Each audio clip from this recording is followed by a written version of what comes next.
Ready, start. Even after the decision of this court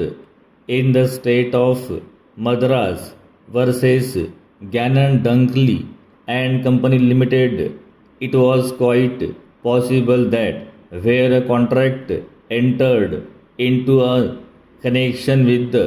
construction of a building consisted of two parts, namely one part relating to the sale of materials used in the construction of the building by the contractor to the person who had assigned the contract, and another part dealing with the supply of labor and services. Sales tax was leviable on the goods which were agreed to be sold under the first part, but sales tax could not be levied when the contract in question was a single and indivisible works contract. After the 46th Amendment, the works contract,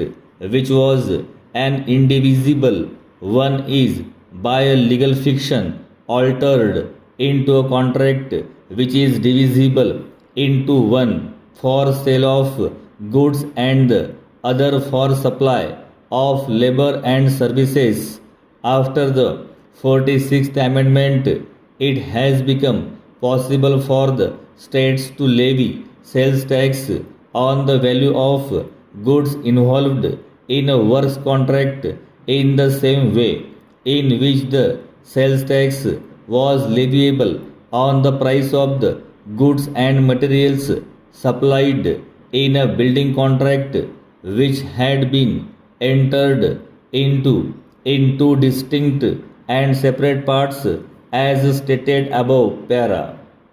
It could not have been the contention of the revenue prior to the 46th Amendment that when the goods and materials had been supplied under a distinct and separate contract by the contractor for the purpose of construction of a building, the assessment of sales tax could be made ignoring the restrictions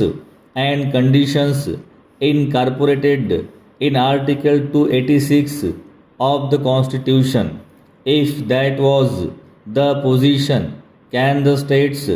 contend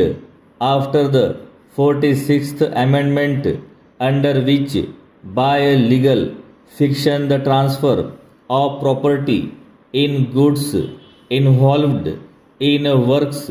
contract was made liable to payment of sales tax, that they are not governed by Article 286 while levying sales tax on sale of goods involved in a works contract. They cannot do so when the law creates